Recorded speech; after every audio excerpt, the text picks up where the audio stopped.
그러니까 노환으로 죽은 게 아니라 고환으로 죽은 아이를 가지는 게 큰 문제는 아니어서 한두 번 찾아온 것도 아닙니다.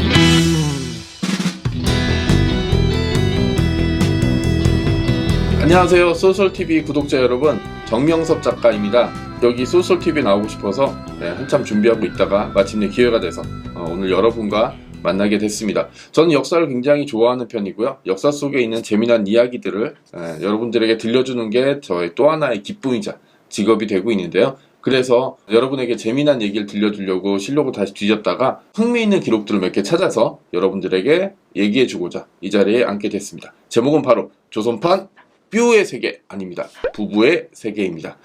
조선왕조실록이라 그러면 많은 사람들이 이렇게 뭐 근엄한 임금의 기록이라든지 그 신하들의 당파 싸움만 있을 거라고 생각을 하는데, 실록에는 의외로 다양한 이야기들이 좀 담겨져 있고요. 그런 이야기들을 찾아서 여러분에게 들려드리겠는데, 오늘은 부부의 세계로 상징될 수 있는 그 남녀 간의 재미나고 약간 19금적인 이야기를 들려드리도록 하겠습니다.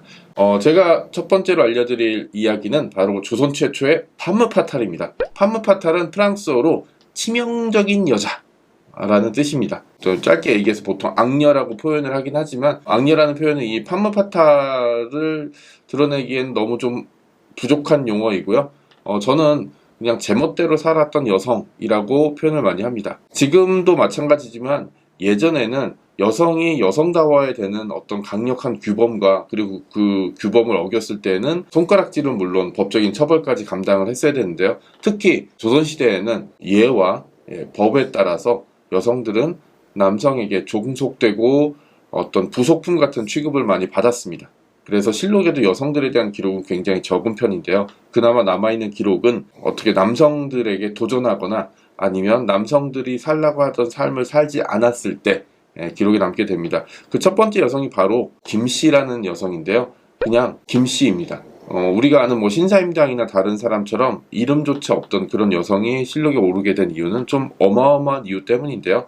바로 두 번째 남편인 이지의 죽음 때문입니다. 이지가 누구냐면 쉬운 사람이 아니라 이성계의 먼 친척이었고 당연히 고위공직자였습니다. 그리고 영의정까지 지냈던 인물인데, 이 인물이 사찰에 갔다가 갑자기 사망을 합니다. 조선시대에는 이렇게 멀리 휴가를 떠날 때 보통 산속에 있는 사찰에 가는 경우가 많고, 사찰에서 뭐 이런저런 병이 들거나 아파서 사망을 하는 경우가 있으니까, 이지가 사망했을 때가 79살이라서 당시로서는 굉장히 오래 살았던 겁니다. 그런데 이런저런 얘기가 나왔던 게 조금 민망한 얘기인데 실록에 그대로 나와 있습니다. 그냥 병으로 죽은 게 아니라 부인인 김씨가 사찰의 죽음과 간통하는 현장을 목격하고 화를 내다가 김씨가 이지의 고환을 잡아당겨서 죽음에 이르렀다. 그러니까 노환으로 죽은 게 아니라 고환으로 죽은, 아닙니다. 고환을 당겨서 죽은 그런 일이라고 실록에 이런 기록이 남아 있습니다. 실제인지 아닌지는 잘 모르겠습니다. 왜냐면 기록이 남아있다고 그게 다 진실일 리는 없다고 저는 생각을 하고 있거든요. 그러니까 이거는 아마 사관이 그런 당대 떠도는 소문을 그대로 실록에 싣고 그게 이제 제가 봤던 것 같긴 한데, 어쨌든 이런 일로 굉장히 큰 이슈가 됩니다. 당연히 남편을 죽음에 이르게 한 음탕하고 아주 나쁜 여성이라는 그런 타이틀이 뒤집어 씌워진 거죠. 되게 재밌는 거는 이 김씨는 원래 이지와 결혼하기 전에 다른 남성과 한번 결혼을 한 적이 있습니다. 조화라는 이름의 남성이었는데요. 조화롭게 살았어야 됐는데 그러지 못하고 서로 맞바람을 피웁니다. 근데 사실 조선시대 때는 결혼한 남성이 다른 여성과 성관계를 가지는 게 큰 문제는 아니었습니다. 그래서 조선 후기 되면 타지로 간 남편에게 아내가 다 좋은데 제발 이상한 병만 걸리지 마세요 라든지, 아내가 여기로 임지로 와서 1년 동안 다른 여자랑 관계를 맺지 않았어 라고 식으로 되게 자랑스럽게 얘기하는 식의 그런 식의 편지들이 오갈 정도였습니다. 뭐 지금으로서는 상상하기 좀 어려운 일이지만, 그리고는 여성들은 그냥 참는 수밖에는 없었습니다. 그 편지를 보낸 대로 이상한 병에 걸리지나 말았으면 하는 바람이었는데, 이 김씨는 그러지 않고 대담하게 맞바람을 피웁니다. 어느 정도였냐면 남편 조화가 밖으로 나가서 다른 여자를 만나고 있으면 자기는 집 안으로 다른 남자를 불러들입니다. 그런데 한 번은 이 남자가 집에 찾아왔다가 옷을 벗고 이렇게 그 옷을 지금처럼 옷장이나 옷걸이가 있는 게 아니라 횃대라고 부르는 이렇게 대나무를 벽에 걸어놓고 거기다 이제 옷을 이제 걸어 놓습니다. 근데 남편 것과 도포가 뒤바뀌는 일이 벌어집니다. 뭐 지금처럼 이렇게 상표가 있거나 모양이 다른 게 아니라 비슷비슷했기 때문에 아마 헷갈린 것 같은데요. 뒤늦게 남편인 조아가 돌아왔다가 이광경을 보고 굉장히 화를 냅니다. 그러면 보통 여성은 죽어 지냈어야 됐는데 김 씨는 오히려 네가 바람 피니까 나도 바람 피는 거다. 뭐 어쩔래? 라는 식으로 얘기를 해버리는 바람에 아수라장이 됐다는 기록이 한번 나오고 있습니다. 그때 김 씨가 이런 얘기를 했다고 합니다. 당신이 바람 피지 않으면 나도 바람 필 일이 없어.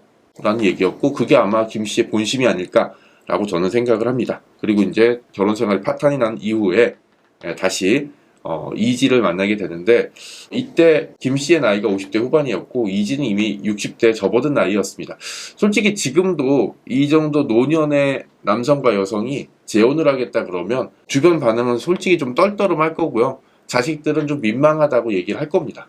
조선시대 때 뭐 말할 나이도 없었고 좀 걱정스러웠던 게 뭐냐면 자녀들 입장에서는 부모가 재혼을 하게 되면 평판에 안 좋은 영향을 미칩니다.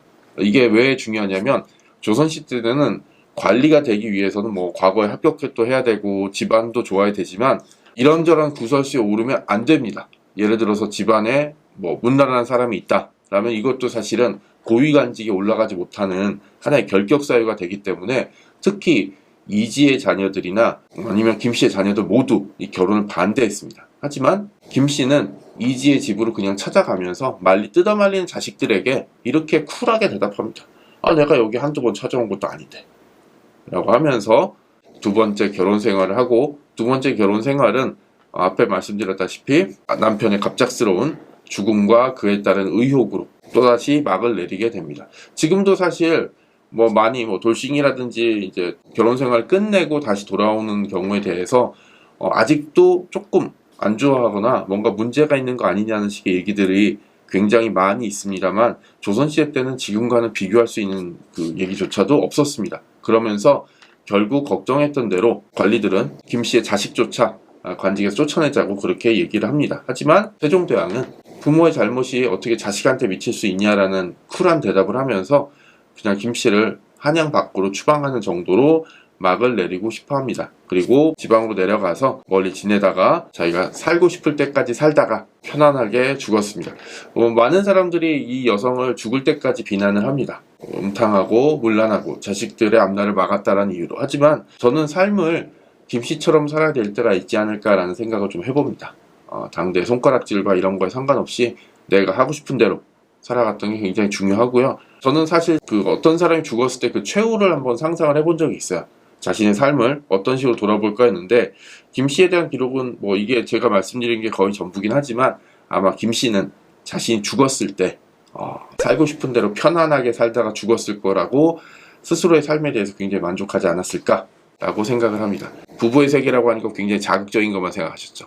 하지만 사람의 삶이라는 건 그런 자극 속에서 또 다른 삶이 자리 잡고 있고 그거는 500년 전이나 지금이나 다를 바가 없다고 하는 게 제 생각입니다. 고맙습니다.